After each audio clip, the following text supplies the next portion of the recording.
The Soul of Money by Lynne Twist. Picture this. You've lived your entire life in a village nestled deep in the Amazon rainforest. A place so remote, it takes 10 days of hiking just to reach what the outside world calls civilization. In your village, money simply doesn't exist. Not a single coin, not one crumpled bill. For thousands of years, your people, the Achuar, have thrived without it. You've built homes, raised families, and celebrated life using a different kind of currency altogether. Reciprocity. You share what you have. You care for each other. The forest provides everything you need. Your true wealth lives in your relationships, your bond with nature, your connection to the spirits around you. Then everything changes. You're chosen. At 26 years old, a young warrior named Chumpy, your elders select you for an extraordinary mission. Travel to America, learn English, become a bridge between your world and theirs.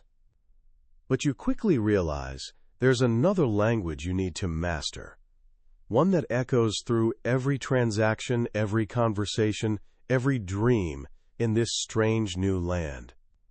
The language of money. Suddenly you find yourself immersed in a world where this bizarre concept permeates everything.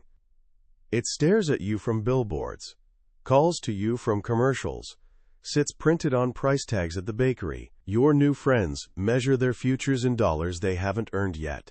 You begin to understand that here, nearly every decision, what you eat, where you live, who you love, what you dare to dream, gets filtered through this thing you never knew existed. The truth hits hard. For your people to survive, to shield the rainforest from oil companies threatening your home, you can't simply ignore money. You must learn to wield it. But the real challenge, using it without letting it corrode your soul, without severing the ancient bonds that have kept your people truly prosperous for millennia. This essential question, how do we use money without letting it use us, sits at the beating heart of one of the most transformative books ever written on the subject. Today we're exploring Lynne Twist's masterpiece, The Soul of Money. This isn't some dry manual about budgeting or picking the right stocks. It's something far more powerful. It's a complete reimagining of your relationship with money, a path to transform it from a source of constant stress and anxiety into a wellspring of freedom, joy, and genuine purpose. Lynne Twist isn't your typical financial guru. She's not sitting in a bank office or crunching economic data. Her real education about money came from nearly 4 decades on the front lines of global transformation, where she raised over $150 million for causes like ending world hunger and protecting the rainforests. She sat in gleaming boardrooms with some of the wealthiest people on the planet, then just days later, found herself on the dirt floors of huts with some of the poorest. And in both worlds, in those extremes, she discovered something remarkable and surprising. Our relationship with money has almost nothing to do with how much we actually have. It has everything to do with a powerful invisible belief that quietly holds most of us captive. By the time we finish this journey together, you'll understand this hidden belief. You'll learn about the 3 toxic myths of money that keep us trapped in a cycle of fear and constant dissatisfaction. More importantly, you'll discover the 3 surprising truths that can set you free, truths that allow money to become what it was always meant to be, a tool for expressing your deepest values and making your most meaningful contribution to the world. So let's begin this journey and uncover the true soul of money. For most of us, whether we're willing to admit it or not, money is like an iron ring we've somehow put through our own nose. It leads us around wherever it wants to go, and we've completely forgotten that we're the ones who created it in the first place. This isn't really our fault. We're born into a culture absolutely saturated with money, a world that teaches us, from our earliest moments, a powerful and pervasive lie. It's a lie so deeply woven into our society that we don't even recognize it anymore. We simply accept it as reality. Lynne Twist calls this the myth of scarcity. It's a mindset, an unexamined assumption that whispers constantly, there isn't enough to go around. This simple, toxic idea fuels so much of our anxiety, our jealousy, our greed, and our constant struggle with life itself. It's the default setting for how we think. We wake up in the morning and our very first thought is often, I didn't get enough sleep. Then immediately, I don't have enough time. Before our feet even touch the floor, we're already behind, already lacking something essential. This feeling of not enough shadows us throughout the entire day. Not enough money, not enough success, not smart enough, not attractive enough, not fit enough. We exist in a constant, low-grade state of fear that we, or the people we love, will be the ones left out when the music stops. This belief in scarcity rests on 3 toxic myths that quietly govern how we live. The first toxic myth is devastatingly simple: there's not enough. This is the idea that the world operates like a cruel game of musical chairs. There's always one chair fewer than the number of people playing, so you'd better scramble and fight to make sure you secure a seat. In this view, life becomes a zero-sum game. For me to win, you have to lose. This myth gives us permission to take care of our own at the expense of others. It's what allows us, as a global community, to live with the fact that we produce more than enough food to feed every single person on the planet, yet millions still go hungry every day. The myth tells us it's unfortunate, tragic even, but ultimately unavoidable. In this game, somebody has to lose. The second toxic myth follows naturally from the first: more is better. If you truly believe there isn't enough, then your only logical response is to accumulate as much as possible. More becomes your shield against scarcity, your protection against the void. But this myth puts us on an endless hamster wheel, a race with no finish line in sight. The chase for more transforms into an addiction. As Lynne puts it perfectly, in the mindset of scarcity, even too much is not enough. You might be a successful executive who earned $7 million last year, but if your golfing buddy just pulled in $10 million, suddenly you feel like you're losing. This relentless pursuit of more completely distracts us from appreciating what we already have. We're so focused on the next car, the next phone, the next vacation, that we barely experience the genuine gifts of the present moment. Our obsession with increasing our net worth comes at the direct expense of our self-worth. The third, and perhaps most insidious toxic myth is, that's just the way it is. This is the myth of resignation, the belief that the world is inherently unfair, the game is rigged from the start, and there's absolutely nothing we can do about it. It's a feeling of utter helplessness that keeps us locked in place. This myth becomes our justification for inaction. It's why we might stay trapped in a job that drains our soul, because we think, that's just the way it is, you have to make a living somehow. It's the myth that has protected systems of injustice for centuries, from slavery to discrimination, because people resign themselves to the idea that the world simply cannot be changed.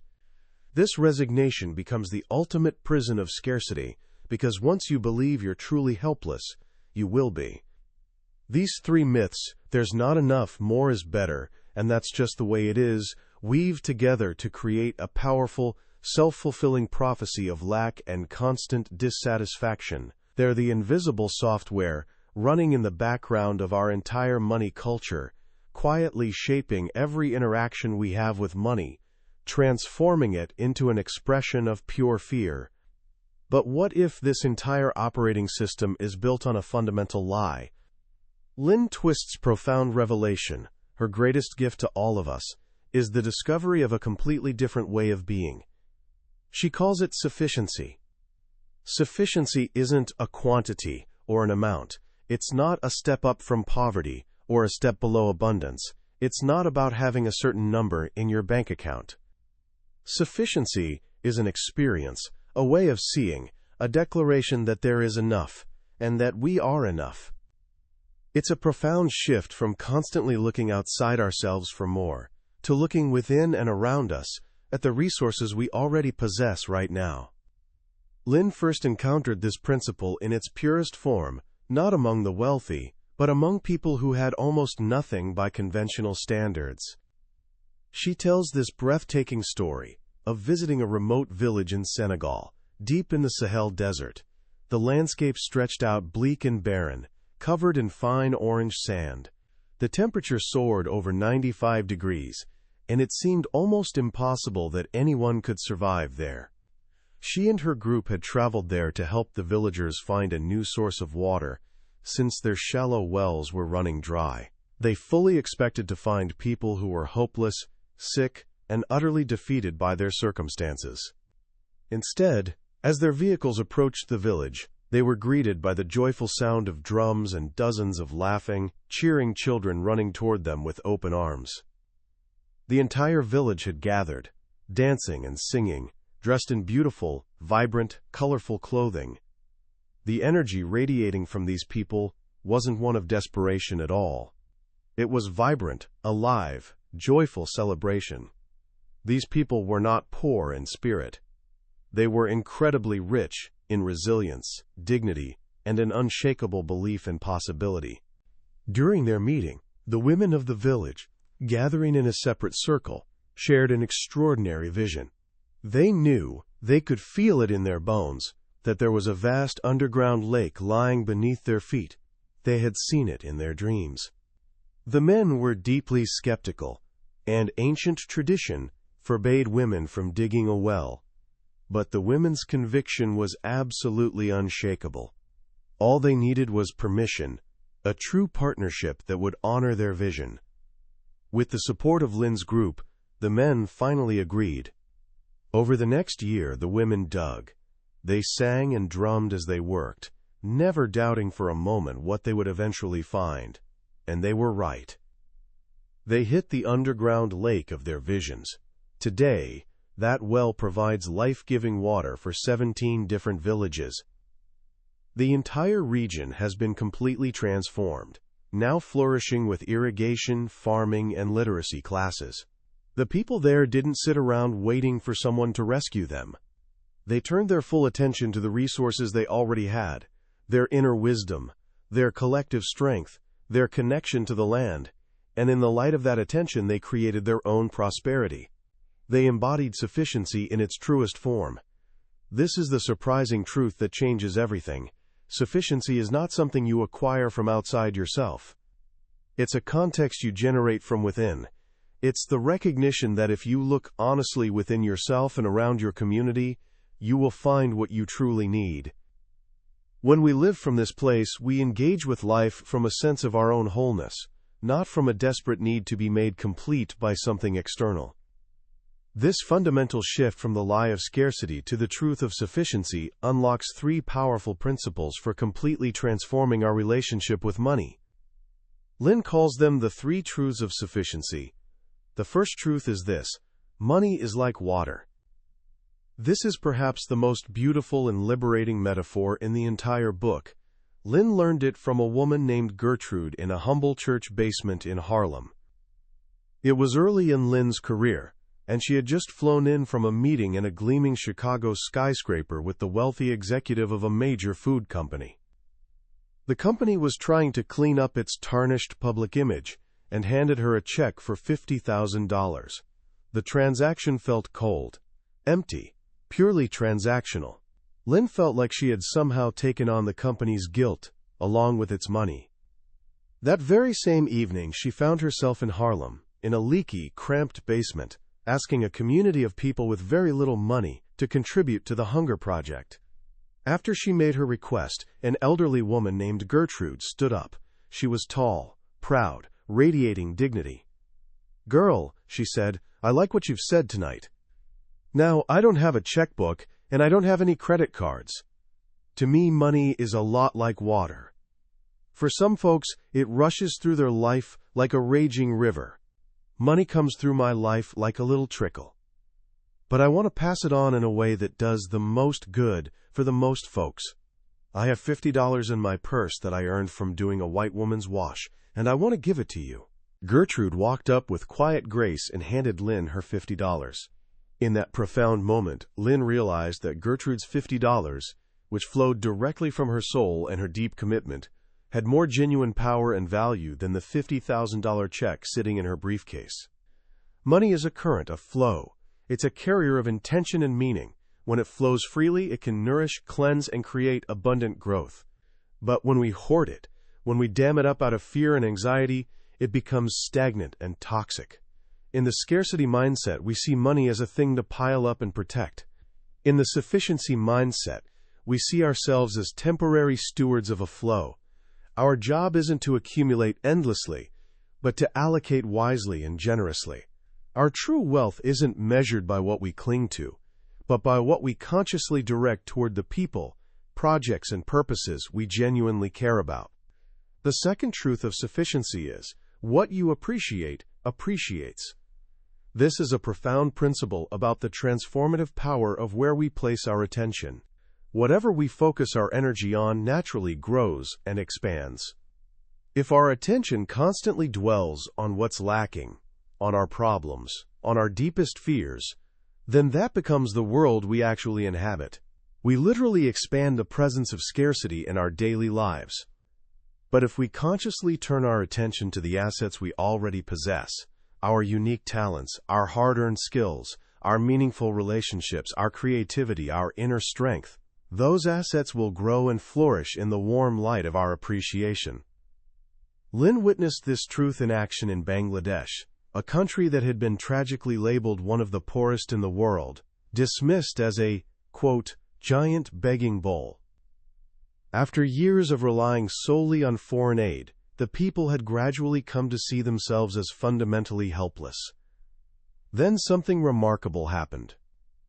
A grassroots movement began. In simple workshops held in village parks, people were asked to close their eyes and genuinely envision a self-reliant, prosperous Bangladesh. At first, there was only silence. Then, tears began streaming down their faces.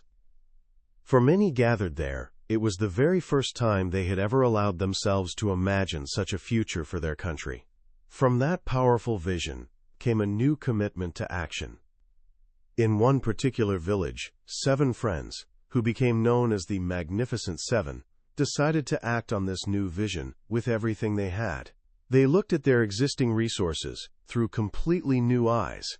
They noticed a large patch of government land that had always been considered utterly worthless, overgrown with thorny, poisonous brush that nobody wanted. For countless generations, everyone had seen it only as a problem, an eyesore. But with their new mindset of sufficiency, they suddenly saw it as a shining opportunity. They obtained permission to clear the land. The entire community pooled their meager savings, roughly the equivalent of about $750, and hundreds of people came out to work side by side. They trained young people who had turned to crime and begging, giving them new skills to become farmers. While clearing the land, they uncovered something miraculous, a hidden lake, absolutely teeming with fish. Within just months, an area that had been riddled with poverty and despair was becoming genuinely self-sufficient. The crime rate dropped by a staggering 70%. They had everything they needed all along. They just couldn't see it until they fundamentally shifted their attention from what they lacked to what they already had. They appreciated their own capacity, and it appreciated in return. This truth works for all of us. When we feel overwhelmed and stuck, the most powerful thing we can possibly do is stop obsessing over what we don't have and make a conscious, grateful inventory of our true assets, our non-financial wealth. Our friends, our family, our character, our experiences, our resilience. These are resources that money simply cannot buy, and they form the true foundation of our prosperity. The third truth of sufficiency is, collaboration creates prosperity.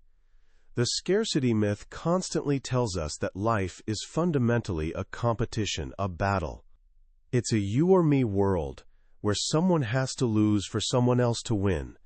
The truth of sufficiency reveals something radically different. Our greatest power actually lies in genuine connection. It's a you and me world. When we bring our diverse, complementary resources together, we create a kind of alchemy that generates a prosperity no one could possibly achieve alone. Lynne shares this wonderful, simple story that perfectly illustrates this. One Friday evening, her car brakes completely failed near the Golden Gate Bridge. She managed to limp to a repair garage, but discovered it was closed for a private party. Feeling desperate, she peeked inside through the window and saw the mechanic celebrating around a grand piano. The owner noticed her and joked, "Our piano player is a no-show tonight. If you can play the piano, we'll fix your car." As it happens, Lynne does play the piano. She played cheerfully for their party for an hour, while a mechanic happily fixed her brakes. She showed up with exactly what they needed, and they had exactly what she needed.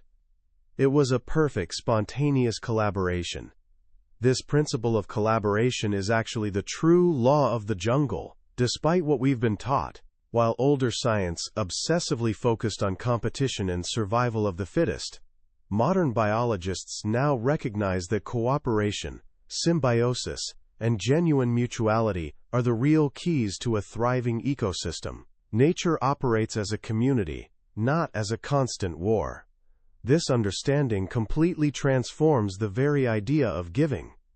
In the scarcity mindset, we have charity, where the haves condescend to give to the have-nots. This creates an uncomfortable dynamic of power and dependence that can actually be demeaning to everyone involved.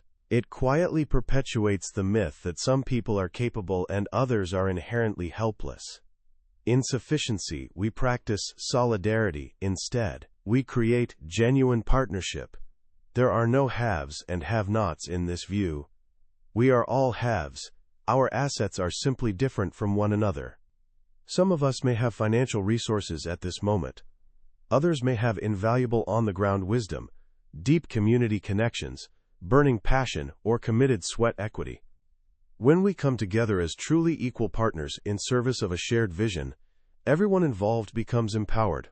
That's when real, lasting change finally happens. This idea is beautifully captured in an ancient indigenous prophecy, the prophecy of the eagle and the condor.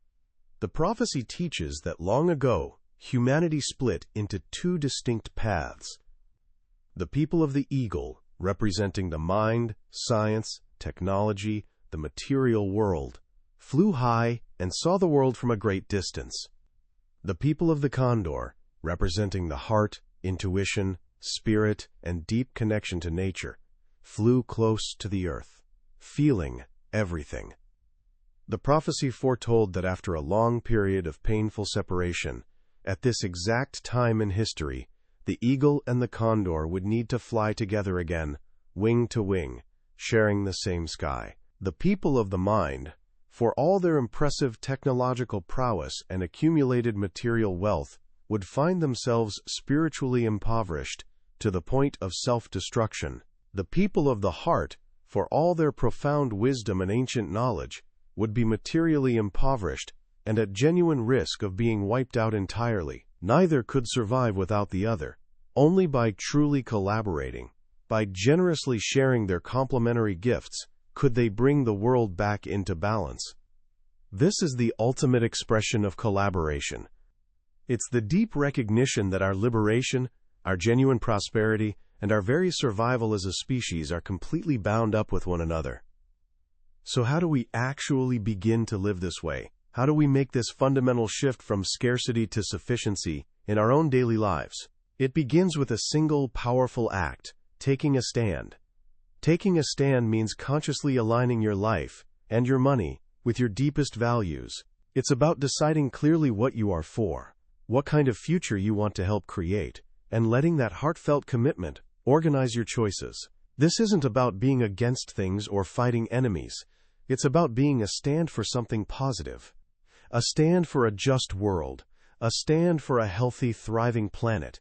A stand for compassionate communities where everyone belongs.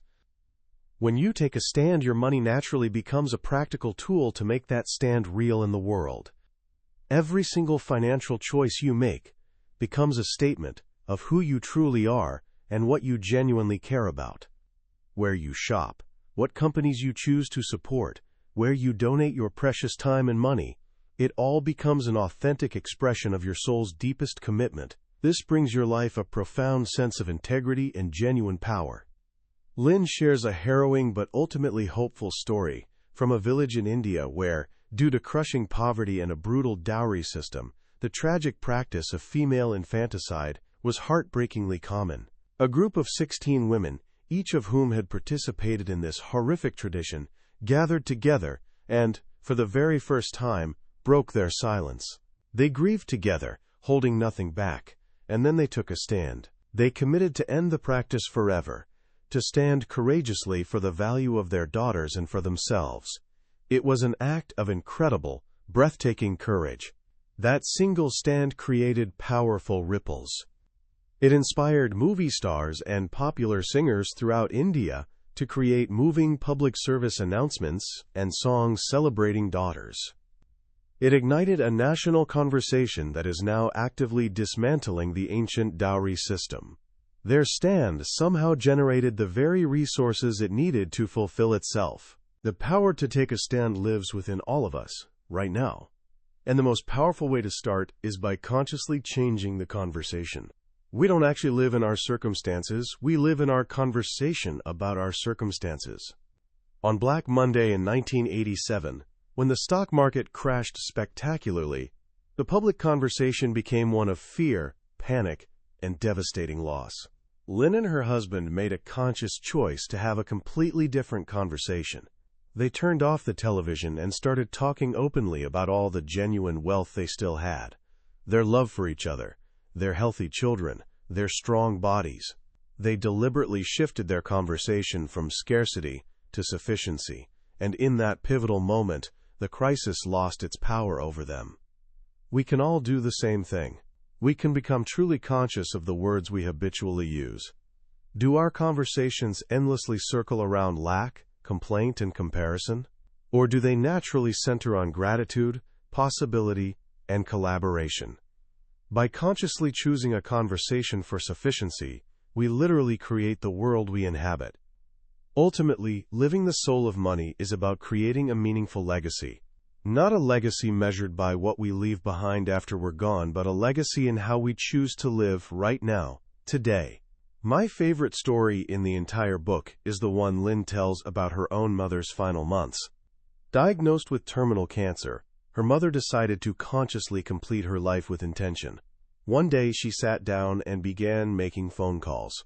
She called her dry cleaner, her trusted car mechanic, her favorite waitress. To each one she said something like, "This is Mrs. Tenney. I'm dying, and I wanted to tell you how much I've appreciated you all these years. You've genuinely made my life better." She was acknowledging the real wealth she had in these everyday relationships that filled her life with meaning. Then she took what little money she had left and wrote personal checks to her 11 grandchildren. She didn't want to just leave it to them in some impersonal will. She wanted to give it to them while she was still alive, fully present, so she could share directly in the joy of how they would use it. By the time she peacefully passed away, she was, as George Bernard Shaw famously said, thoroughly used up. She had spent her life force and her material wealth completely in service of expressing her love. That is a legacy of enough. Lynne Twist ends with a beautiful, hopeful metaphor from nature. The caterpillar, at one stage of its life, becomes a voracious, consuming machine, eating hundreds of times its own weight. Our modern consumer society can feel exactly like that sometimes. But at the same time, inside that bloated caterpillar, something absolutely magical is happening. Tiny things called imaginal cells begin to mysteriously appear. At first, the caterpillar's immune system attacks them aggressively as foreign invaders. But they persist, find each other somehow, and begin to connect. When enough of them have clustered together, they become the genetic directors for the entire future. They begin to create the butterfly, using the soupy mess of the dissolved caterpillar as the raw material for their beautiful creation. This, Lynne says, is a perfect metaphor for our time. The old, unsustainable systems based on scarcity may be in their gluttonous, chaotic final phase. But all around the world, in every community, there are imaginal cells emerging, people like us, who are waking up to a new dream. A dream of genuine sufficiency, of true collaboration, of a world that actually works for everyone. We are finding each other. We are connecting. And together, we are creating the butterfly. Our relationship with money can become our daily practice. It can be the way we connect with our own imaginal selves, the way we consciously align our resources with the birth of that new world. We can imbue our money with our soul and let it be an authentic expression of our love, our heart, and our full humanity.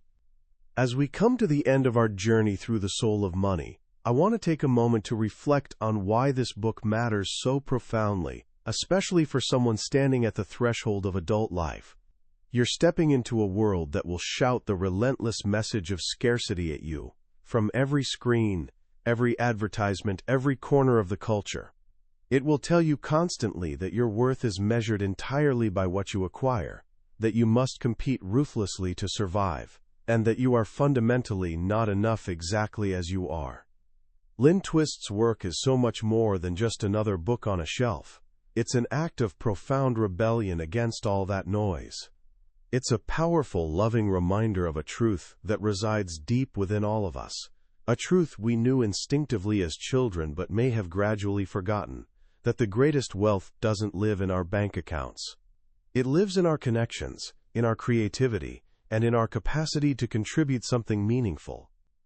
What strikes me most powerfully about the soul of money is its radical gentleness. It doesn't scold you for wanting things or for participating in a consumer culture. Instead, it invites you to look deeper, to ask a more beautiful, soulful question. What is my soul's true currency? Is it fear, or is it love? Is it endless accumulation, or is it thoughtful allocation? Is it cutthroat competition, or is it generous collaboration? The book gives us a completely new language, a transformative lens through which to see our lives. The concepts of scarcity, sufficiency, money as water, and what you appreciate appreciates aren't just clever catchphrases. They're practical tools for genuine liberation. They give us the power to consciously choose the context of our entire lives. For a young person today, this is a genuine superpower. In a world of constant comparison and carefully curated online lives, the pressure to feel less than is absolutely immense. This book offers the ultimate antidote to that poison. It teaches clearly that your value is inherent and completely unshakable. It doesn't come from what you have or don't have. It comes from who you are and the unique gifts you bring to the world.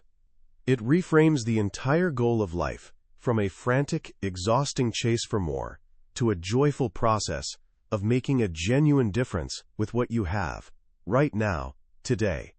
So how can you begin to put these powerful ideas into practice right away? It doesn't require some grand gesture or dramatic life change. It starts with small, conscious shifts in how you think and act. First, practice knowing the flow. For just 1 week, pay close attention to how money actually moves through your life. Don't judge it or feel guilty. Just observe with curiosity. Where does it come from? Where does it go? Every single transaction tells a story. What story is your money telling about what you truly value? This simple act of awareness is the essential first step toward consciously directing that flow with intention. Second, start an appreciation practice. Every morning, before you even reach for your phone, take just 30 seconds to name 3 specific things you are genuinely grateful for that have absolutely nothing to do with money. Your health, a friend who makes you laugh until your sides hurt, your ability to learn new things. This simple act trains your brain to naturally see the abundance that's already present in your life. Remember, what you appreciate, appreciates. The more you focus on the richness that already exists in your life, the richer your life will genuinely become. And third, shift one conversation. The next time you find yourself or your friends stuck in a conversation about what you don't have, not enough time, not enough money, not enough opportunities, gently try to pivot. Ask openly, what do we actually have right now? What's one small thing we could do today? Shifting the conversation from lack to possibility is exactly how we begin to change the world, starting with the world we inhabit between our own ears. That was a summary of The Soul of Money by Lynne Twist. We've touched on the major themes today, but I'll be completely honest with you.